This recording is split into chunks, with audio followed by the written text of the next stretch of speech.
Hello, I'm Jonathan Menn, the Director of Equipping Church Leaders East Africa, and these next series of lectures are going to be on our book, The Church, Its Nature, Mission, and Purpose. And by the way, this book and all of our books are located on the ECLEA Courses and Resources page of the ECLEA website, which is www.eclea.net. But this course, I think, is incredibly important because the church is Christ's body on the earth. And we need to have a good understanding of what the church is for so that we can do church well. Because since the church is Christ's body on the earth, people need to see Christ when they see us and when they see the church. So in this first lecture, I will be giving an overview or introduction to the nature of the church. But first let me read a few quotations here. Charles Colson said, "The church is not a building. The church is people." And the Greek word translated church is ekklesia, which never refers to a building or a structure. It is always refers to a gathering of people. But it's more than just a group of people. The church is designed to be a new community. When we become members, or when we become united to Christ by faith, we become members of His church. And therefore, our commitment to the church should be as indistinguishable as our commitment to Christ. Another author says this: "The biblical gospel is much more than personal conversion to gain a reservation in heaven. It is conversion to Jesus Christ as Lord. But the gospel converts our hearts, our minds, our money, and everything else." But he goes on to say, it also converts us to something. When we are converted to Christ, to church, and to mission. Failure to convert to church and to mission is a failure to grasp the gospel. And finally, Dietrich Bonhoeffer, a famous Christian martyr during World War II, said this: "It is by the grace of God that a congregation is permitted to gather visibly in this world to share God's word and sacrament. Not all Christians receive this blessing. The imprisoned, the sick, the scattered lonely, the proclaimer of the gospel in heathen lands stand alone. They know that visible fellowship is a blessing." We need to understand that when we participate in the visible church on Sundays and at other times. Now, so let's take a look at what is the church. What's the nature of the church? Well, the church is both universal and local, because the church really consists of everyone who, through Christ's death, have been savingly reconciled to God and received new life. So the church is universal, and multiple passages in the Bible talk about this. Jesus said, "Upon this rock I will build my church, and the gates of Hades will not overpower it." He here refers to his church in the singular, not the plural. And the universal nature of the church is found in such passages as Ephesians 1, where he says, God put all things in subjection under his, Christ's, feet, and gave him as head over all things to the church, which is his body, the fullness of him who fills all in all. So the true church is not just living Christians here on the earth, but those whose names are enrolled in heaven, as it says elsewhere in the New Testament. And it is those who have gone before us and those who will come after. But the church is universal, but the church is also local. When Jesus was talking about church discipline, He said, first go to a person if you have something against him. If he doesn't listen to you, take somebody else with you. Then, as a last resort, tell it to the church, by which he's talking about a local church. Now, most all of the New Testament epistles are written to local churches. For example, in the book of Revelation, it's written to the 7 churches that are in Asia. Galatians talks about, Galatians 1 verse 2 talks about the churches of Galatia. So the church here is seen as it's in a local manifestation. Each local congregation is the church. But we need to remember, as a local body of believers, we are united with the church universal. In addition to being universal and local, the church is also both invisible and visible. Wayne Grudem puts it like this.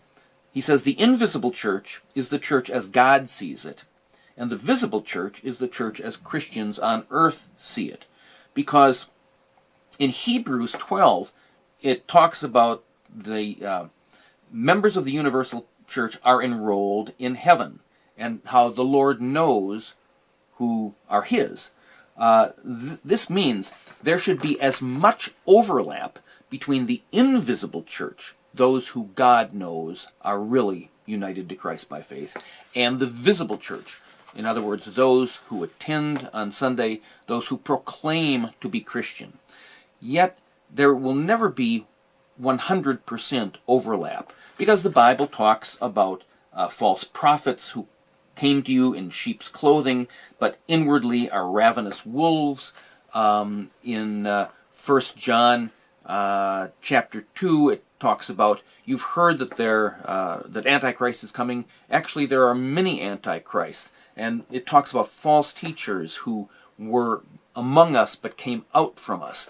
So even though they were part of the visible church, they were not truly members of the invisible true church. So the Bible, in addition to being universal and local, invisible and visible, the Bible gives a number of metaphors for the church. There are agricultural metaphors. For example, the church is called God's field. It's called the olive tree. It's called God's vine. There are livestock metaphors. The church is called God's flock. There are political metaphors. It says that the church is a royal priesthood, a kingdom, or a holy nation. There are architectural metaphors. The church is called God's house, his building, his temple, or tabernacle. There are relational and family metaphors. The church is called the bride and wife of Christ. We are called the sons or children of God. We are called the people of God. We're called the household or family of God. And there are bodily metaphors. The church is called the body of Christ. Now, these metaphors are in the Bible because they give us different aspects or show us different aspects of the church. For example, Grudem points out that the fact that the church is a family should increase our love and fellowship with one another. The thought that the church is like the bride of Christ should stimulate us to strive for greater purity and holiness and a greater love for Christ and submission to him. The image of the church as the branches of a vine should cause us to rest in him more and obtain for ourselves the nutrients that he supplies us to grow. The picture of the church as God's new temple should increase our awareness that God's presence is dwelling in our midst when we meet. As Jesus said, whenever 2 or 3 are gathered together in my name, there am I in the midst of them. The idea of the church as priesthood should help us see more clearly the delight that God has in the sacrifices of praise and good deeds that we offer him. And the church as the body of Christ should increase our interdependence on one another and our appreciation of the diversity of gifts within the body. So, I mean, if you are a preacher, you could preach a series of sermons on the different metaphors that the Bible has for the church to get your people to see that the church is much deeper and meaningful than most people take for granted. Finally, I want to conclude this lecture by talking in the book now on Roman numeral 2, Part A, the distinguishing characteristics of the church. Part of the Nicene Creed, which goes back to the year 325, says, "I believe one holy Catholic and Apostolic Church." Well, this suggests at least 4 distinguishing characteristics of the church, both in its universal and in its local aspects. The church is one. The church is holy. The church is Catholic, which, by the way, has nothing to do with Roman Catholicism. Catholic is the word used in the first 1,000 years of church history. It means universal. And 4, the church is apostolic. So the oneness, the church is one. Oneness suggests the universal and invisible nature of the church. But it also applies to the local church because, as Ephesians 4 says, there is one body and one spirit, just as you were called in one hope of your calling, one Lord, one faith, one baptism. And that should tell us something. Even though we may belong to different local churches and be members of different denominations, the fact is that all Orthodox Christians more unites us than divides us. We all believe that the Bible is the Word of God. We all believe that God is Trinity. We all believe that Jesus Christ is fully God and fully man. We all know that we cannot save ourselves, but the only way we can be saved is by repenting of our sins and being united to Jesus Christ by faith alone. And we all believe that we are called to live lives of love. If we put those things front and center, even though we belong to different churches and different denominations, we should realize that we are united in the more important things. The things that divide us, by definition, are things that are of secondary or even tertiary importance. Don't let the minor things become the major things. Major on the majors. And if we recognize that, that means that Pentecostals should be able to work with Anglicans and Baptists and Presbyterians, because even though we have our differences, the church is like a large extended family. Some members of the family live in cities. Some people live in rural areas. Some are business people, some are farmers. And yet, when a family unites for some kind of a family gathering or reunion, what unites us, the important things, the fact that we're family, is more important than whether you work in this job or live in that town. It should be the same with the church. Why don't we normally feel that way? Why don't we work together more? Because think about this. We all face the same problems, and maybe this church over here has already dealt with those and can help you in your church if you got to know the people and leaders of that church over there. So the church is one. Secondly, the church is holy. Holiness stems from the fact that our sins have been atoned for by the death of Jesus, and as God says, "Be holy, for I, the Lord, your God, am holy." So we all have our problems, and there are indeed tares among the wheat and wolves among the sheep in the visible church, but the church should be characterized by its holiness. Third, the church is universal, Catholic. In Revelation 5, verse 9, it says that the church now is from every tribe, tongue, nation, and people in the entire world. So whether you are an American or a Kenyan or a Burundian, whether you're a Mzungu or an African, it doesn't matter whether you're a man or a woman, because in Galatians 3 it says, "In Christ there is no Jew or Gentile, there is no slave or free, there is no male or female, for we are all one in Christ." And fourth, the church is apostolic.